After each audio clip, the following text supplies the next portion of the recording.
and PS5 jailbreak news update. Once again, we've got lots of topics to dive into here in this video. So first of all, we've got Goldhen. We have a new version of Goldhen. It might be out by the time this video goes out. It's gonna be Goldhen version 2.0 for B17.4. So this new version looks like it's not really gonna be adding any new features. It is just adding support for firmwares that were previously unsupported. So we're talking 10.50, 10.70, and 10.71. So Cicro's already released the new Goldhen stage to loader. Version 1.03 for loading this new version of Goldhen, which will support these other firmwares. So that is now being released on GitHub. It was released yesterday. It says here that the next versions are going to be 9.03. So once this new version of Goldhen releases, the next target firmware for support will be 9.03. So that will be what he'll be working on next. So that's what we've got there. So expect all of the projects, all of the pawn loaders to be updated. So all of the Windows loaders, the Luckfox loader, the APyPwn project, all of that stuff is gonna be updated to include this new stage to loader and add support for 10.50, 10.70, and 10.71. Most likely all of the AliExpress Pwn devices will also be updated, like the P for tool and all of that stuff. So you can expect a lot of these projects to be updated, include the stage to loader very soon. And of course the new Goldhen payload when it releases. So moving on from that, the other big piece of news that we've got recently was this post from Zeko that created quite a stir in the scene, where he said that we might have a semi-permanence on PS4 and PS5 soon. When somebody asks what that means, he says like custom firmware. Now, unfortunately, some people took that to mean, we're getting custom firmware on PS4 and PS5 soon. You know, just for the headlines, I guess. So, of course, when he says custom firmware, he's talking about the fact that custom firmware is loaded on boot. Whereas currently, with the PS4 and PS5 we have to reload the jailbreak every time we reboot the console. So the idea of having a semi-permanence for PS4 and PS5 means being able to have the exploit basically running on boot, or have it run on boot so that you don't have to manually run the exploit by going into like the web browser. Maybe it'll just load when the console is actually booting.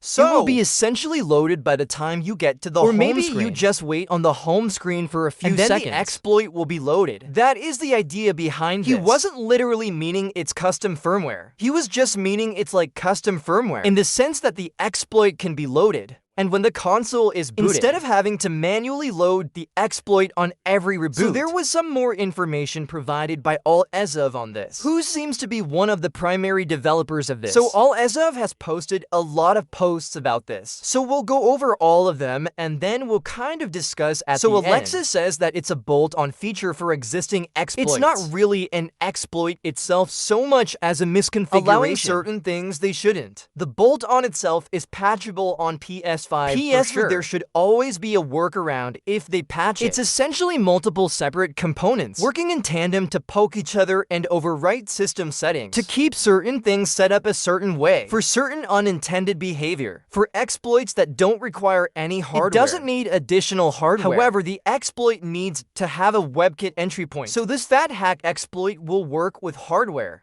Should work with existing hardware with new software flashed to it. But the PoE exploit will not work with it.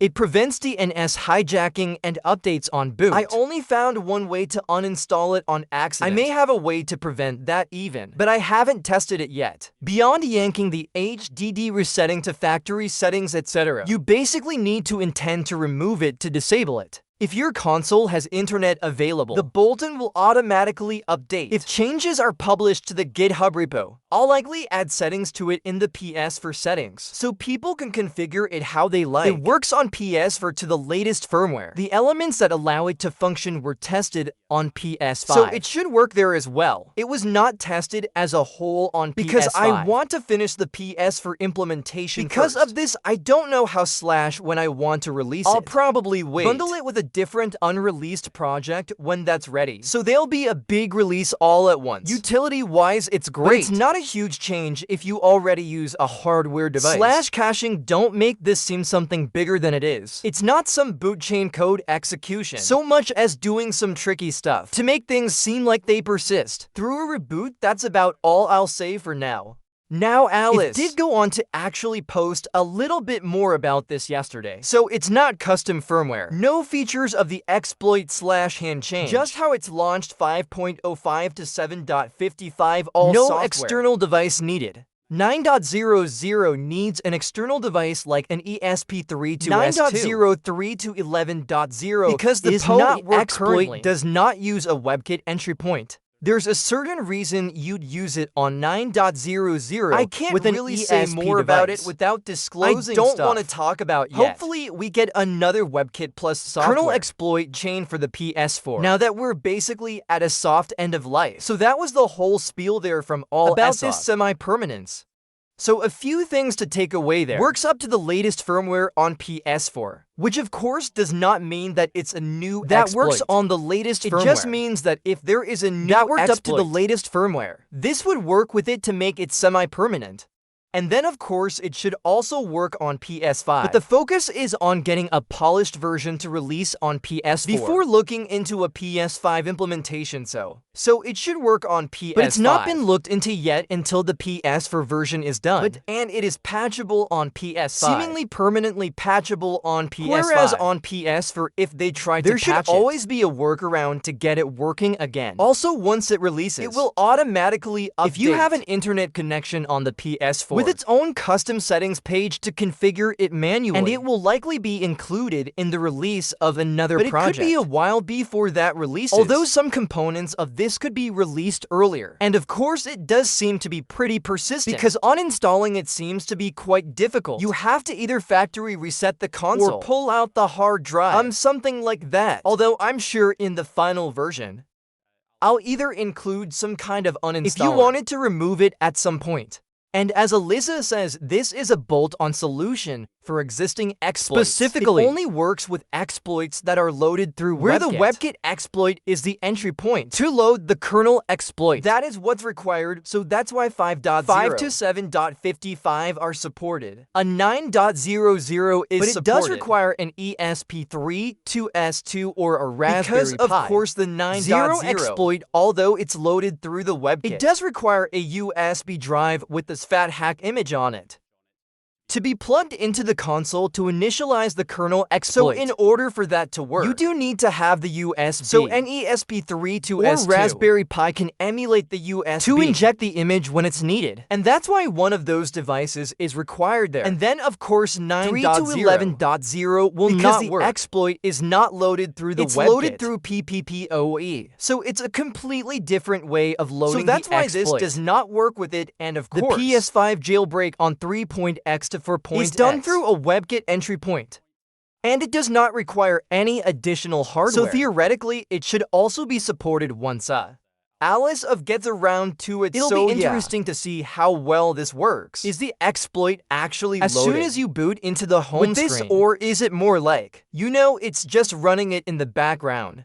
Or automatically launching the web browser and because we've kind of seen that before with the SP32 S2s. Because they can emulate a keyboard or emulate a controller, like a rubber ducky, and then they can use that too. Manually launch the web browser and load the exploit for you. But that's always been a bit of a gimmick. So hopefully this is something a bit better than that. So that's all I'll say on this, because we don't really have any additional information on this yet. But something to look forward to once it releases. So in addition to all of that, Zico has also put out another piece of news saying that there seems to be another separate free list corruption coming to PS4 and PS5. But the team behind it doesn't seem to want to disclose it so soon. Not even to HackerOne. It is possible that this exploit only comes to end of life. PS4 times. I feel like every year we hear about these end of life exploits. That there's some exploit being kept back for end of life. Hopefully one of those rumors is actually true, because it would make sense to at least keep one kernel back for end of life, so that there's no more system updates coming out. That would patch any exploits. And at that point, if you release a new kernel exploit, then all PS4s for the end of time will be jailbreakable.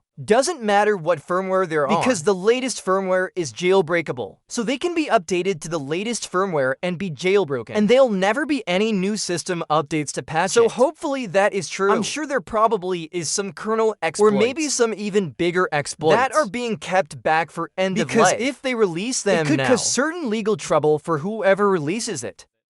Whereas if they wait for end of life when Sony no longer cares, then they'll be more likely to release that kind of thing. This is another exploit now supposedly, and that may be being kept back for end of life, as the hackers currently don't want to disclose it. And they don't even want to report it to HackerOne. Now, in the last video, we discussed a potential 11.50 as exploit. The Flow received another $10,000 bounty on HackerOne. Now, although it does appear, all the signs seem to point towards this being a new kernel for the PS4 exploit, which would result in a new jailbreak up to 11.50. You can watch that video for all the evidence that I present in that particular video, pointing towards that eventuality. So once again, we have Zico, this time casting some doubt on the fact that this will result in a new jailbreak. So Zico here says you guys can stop waiting for the Flow's exploits. You'll be disappointed otherwise. And when somebody asks if it's for PS4, he says that's not the issue here. And then of course somebody also asks, is it not a kernel exploit? And he says, I will not confirm nor deny that statement. So you know if of course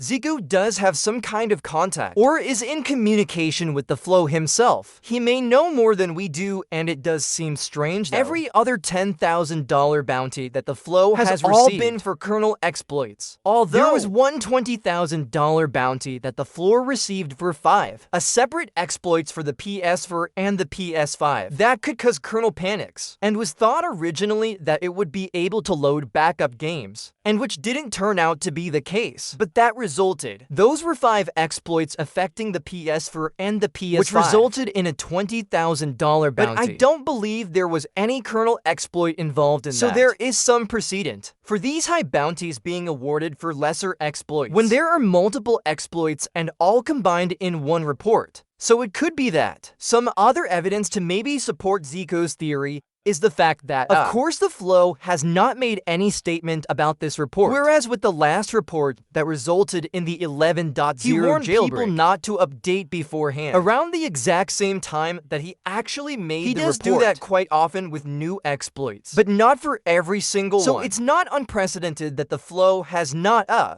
warned people about it beforehand, especially when there's already been a recent jailbreak release. So yeah, again, it is most likely going to be a kernel exploit just based on the evidence so far. But Zico is definitely casting some doubt on that, and he may have some additional information that we're not privy to. So yeah, anyway, just wanted to go ahead and point that out. So some more news with the PS5 for ETA hand stability. So Lightning Mods made this post saying that after conducting tests on my for .50 and for .0, I've identified an issue impacting ETA hand users on for .5x. Certain games, including Red Dead Redemption 2, may cause the console to freeze or crash when the ELF loader and or cheats plugin is running. To prevent these issues, I recommend that users on for 0.5x stop all plugins via the ETA hand toolbox prior to launching affected games until a permanent fix is implemented. So yes, there is a lot of people who have been identifying more instability issues with the latest version of ETA, and the majority of those users tend to be on for .50. Obviously, there's still some general instability issues that affect, I think, all firmwares on ETA hand, but it seems that people were crashing a lot more on for .5x.